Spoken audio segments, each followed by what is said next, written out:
today's topic is Lagrange's bracket.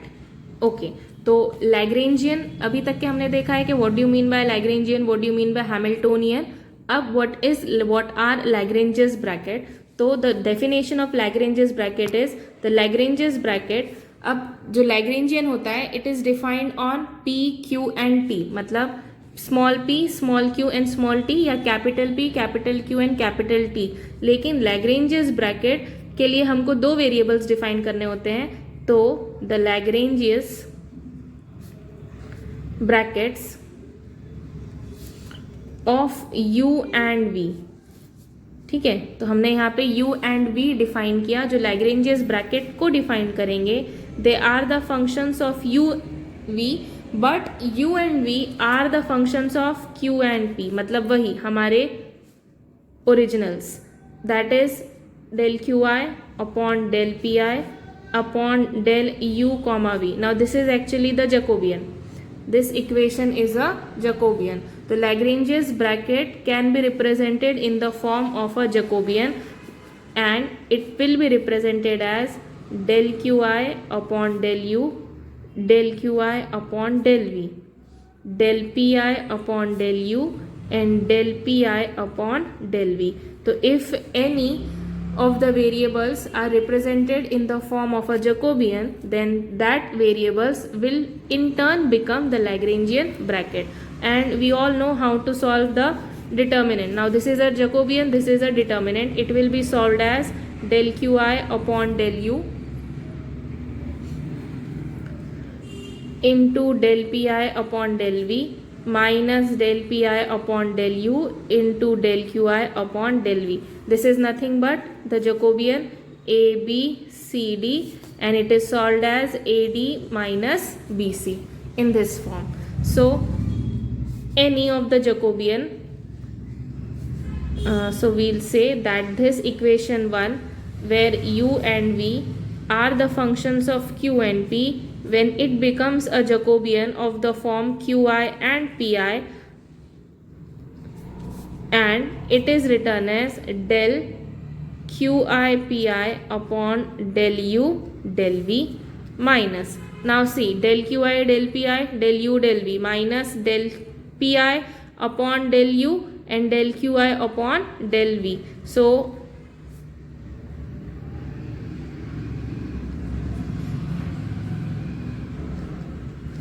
this is the Lagrange's bracket of the functions q, p, which are the general coordinates.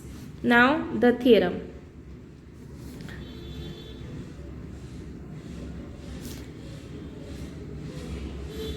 Lagrange's bracket are invariant under the canonical transformation. Now invariant meaning that it doesn't value, या it is not restricted to the coordinates whether we are taking small q and small p or whether we are taking the canonical transformation q and p. It remains invariant. That means it is of less matter कि हम Q P से उसको denote कर रहे हैं या हम उसको कैपिटल क्यू कैपिटल पी के साथ इसे डिनोट कर रहे हैं. Okay, so now the proof. Consider the canonical transformation. Now the canonical transformation always takes from small p small q to capital P and capital Q. Okay, then that means we will write double integration dqi into dpi will be represented as double integration over the surface dqi dpi. This is our statement 1. So when we are changing the constraints, the integral over the surface or over the curve remains the same. Now qi, so qi is the function of all qi's u comma v, and pi is the function of all pi u comma v. That means dqi dpi will be the dqi into dpi, it will be the Lagrangian. that will be the Jacobian. Del qi pi upon del uv into du dv. This is your equation number 2. Now similarly, if dqi and dpi can be represented like this, that means capital dqi and capital dpi can also be represented in the form of the Jacobian upon del u del v into du dv. Now this is your equation 3. Now we have already transformed the canonical transformation using this in equation, using point 2 and point 3 in equation 1. Using 2 and 3 in equation 1, what we will get? So we will write the equation as, our equation was double integration ds del qi comma pi upon del u comma v du dv. It will be changed to double integration del capital qi capital pi upon del uv into du dv. This is your general equation. Now this double integration, it represents the region, and that region is arbitrary. That means the region is identical. So we will write, since the region of integration is arbitrary. Arbitrary means it can be anything. The region can be defined anywhere. So since the region is arbitrary, this equation, it will be useful for any region.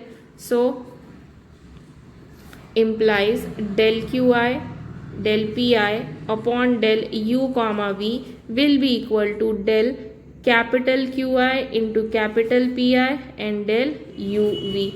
Now this Jacobian, this represents the Lagrange's bracket uv for small q and p, and this represents the Lagrange's bracket for capital Q and p. Hence the theorem. So this theorem is very easy. Since the region is arbitrary, it doesn't matter whether we are taking q, small q or capital Q. Now this was your theorem on Lagrange's bracket.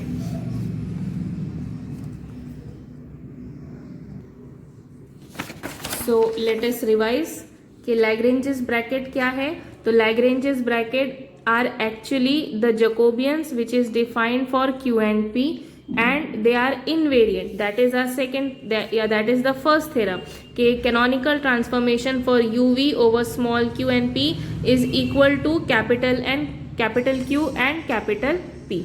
So consider the CT. Now this equation is used for determining area of the curve that we are talking about. So for which the Lagrangian is considered. So surface integral s dqi dpi should be equal to surface integral dqi into dpi. This is our equation 1.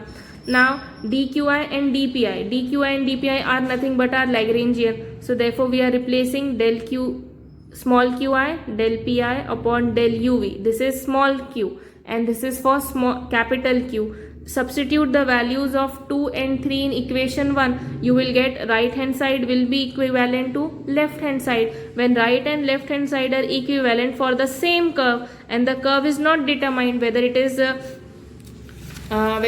hyperbola, whether it is a parabola, whether it is a heat equation curve, when it is not described, that means the region is an arbitrary, and if it is arbitrary, that means the Lagrangian bracket for small q and p are equivalent to Lagrange's bracket for capital Q and capital P. This is our first theorem.